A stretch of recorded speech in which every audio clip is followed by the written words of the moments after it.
നിങ്ങളുടെ ഫേവറേറ്റ് സീരിയലുകൾ ടിവിയിൽ വരുന്നതിന് മുൻപേ സൺ നെക്സ്റ്റ് ആപ്പിൽ കാണാം. ഇനി എല്ലാവർക്കും മുൻപേ കാണൂ. ഇപ്പോൾ തന്നെ സൺ നെക്സ്റ്റ് ആപ്പ് ഡൗൺലോഡ് ചെയ്ത് സബ്സ്ക്രൈബ് ചെയ്യൂ. ഇല്ല, അത് രാവിലെ അങ്ങോട്ട് വരുമ്പോൾ നോക്കാം.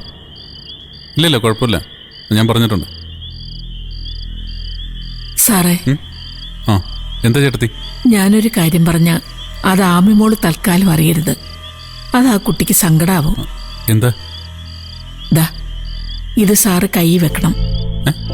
എന്താ ഇത്? ആമിമോളുടെ കൈ കിടന്ന മോതിര. മോൾ എനിക്ക് സന്തോഷത്തോടെ സമ്മാനം തന്നതാ. പിന്നെന്താ പ്രശ്നം? എനിക്കിത് വേണ്ട സാറേ. എന്താ? ഒന്നും ഉണ്ടായിട്ടല്ല, എന്നാലും വേണ്ട സാറേ.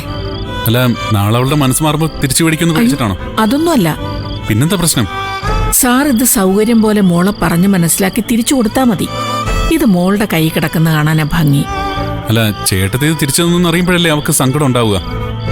അപ്പൊ അവളെ സങ്കടപ്പെടുത്താൻ തന്നെ ഉദ്ദേശമല്ലേ? അയ്യോ സാർ, അങ്ങനെ പറയരുത്. ഞാനിത് തിരിച്ചു കൊടുക്കാൻ ഒരുപാട് നോക്കി. പക്ഷെ മോൾ ഒരു തരത്തിൽ സമ്മതിക്കാതെ വന്നതുകൊണ്ടാ ഞാനിത് സാറിനെ ഏൽപ്പിക്കുന്നത്. അപ്പോ അവളുടെ സങ്കടം ഞാൻ കണ്ടോട്ടെ എന്നല്ലേ? മോളെപ്പോലെ സാറ് ഓരോന്ന് പറഞ്ഞ് ക്ലാരമ്മയെ വിഷമിപ്പിക്കരുത്. സ്വർണത്തെക്കാളും പണത്തെക്കാളും ഒക്കെ വലിയ സമ്മാനം എനിക്ക് ഈ വീട്ടിൽ നിന്ന് കിട്ടിക്കഴിഞ്ഞു. നിങ്ങളുടെയൊക്കെ സ്നേഹം. പിന്നെ ഞാൻ ഒരിക്കലും പ്രതീക്ഷിക്കാത്ത ആമിമോളുടെ മനസ്സുമാറ്റം. സാറിനറിയോ, മോളിന്ന് മനസ്സ് നിറഞ്ഞ് എന്നെ ഏട്ടത്തിന്ന് വിളിച്ചു. ഇതിപ്പറ എന്ത് സമ്മാനാ സാറേ എനിക്ക് വേണ്ടത്? സത്യത്തില് സമ്മാനം കിട്ടിയത് ഞങ്ങൾക്ക്. ചേട്ടത്തി പോലെ നല്ലൊരു മനസ്സിന്റെ ഉടമേ. അയ്യോ, അങ്ങനെയൊന്നും പറയല്ലേ സാറേ. ഞാൻ ആരാ? വെറും ഒരു വേലക്കാരി. ഇന്ന് വരെ ചേട്ടത്തെ ഞങ്ങൾ ആരും അങ്ങനെ കൂട്ടിയിട്ടില്ല. ഇപ്പത്തെ ഈ നിമിഷം മുതല് പഴയതിലും വലിയൊരു സ്ഥാനത്ത് ചേട്ടത്തെ മനസ്സുകൊണ്ടിരുത്തിയ ഞങ്ങളുടെ അമ്മയുടെ സ്ഥാനത്ത്.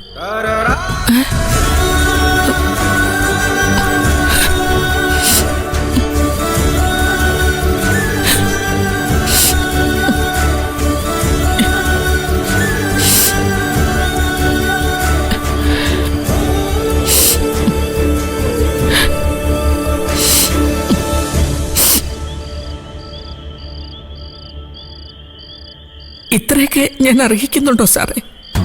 നമ്മുടെ അർഹത തീരുമാനിക്കുന്നത് നമ്മളോ മറ്റുള്ളവരോ അല്ലല്ലോ. നമ്മുടെ പ്രവൃത്തികളും ദൈവോ. ദൈവത്തിന്റെ മുന്നില് ചേട്ടത്തിന്റെ സ്ഥാനം വളരെ വലുതാ. ഈ മോതിരം തിരിച്ചു തന്നതുകൊണ്ടല്ല, ഇത് ആമി അറിയുമ്പോ സങ്കടപ്പെടുമെന്ന് പറഞ്ഞില്ലേ ആ വലിയ മനസ്സിനെ. ചേട്ടത്തിക്ക് ഈ മോതിരം വേണ്ടെങ്കിൽ വേണ്ട. പൊന്നും പണവും ഒന്നും കൊണ്ട് ചേട്ടത്തെ പോലെ ഒരാളെ അളന്നു തൂക്കാൻ പറ്റില്ലെന്ന് ബോധ്യമുള്ളതുകൊണ്ട് ചേട്ടത്തിന്റെ ഇഷ്ടം പോലെ തന്നെ നടക്കട്ടെ.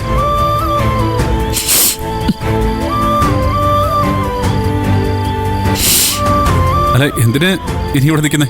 എന്നെ കൂടി കരയിക്കാനാണ്.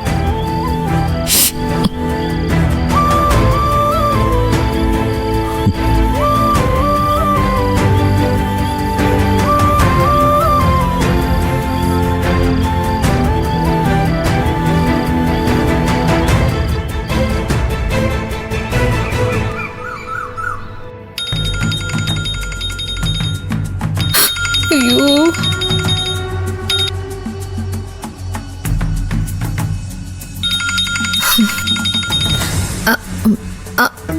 സുജാത തിരക്കിലാണോ? സാരമില്ല ചേച്ചി പറഞ്ഞോ. എനിക്ക് സുജാത അത്യാവശ്യമായിട്ടൊന്നും കാണണമല്ലോ. അയ്യോ ചേച്ചി, ഇപ്പോ ഒന്നും പറയണ്ട, എനിക്ക് കണ്ടേ പറ്റൂ. സുജാത, കൃത്യം 11 മണിയാവുമ്പോ തലേക്കാവിൽ അമ്പലത്തിന് അവിടെ എത്തണം.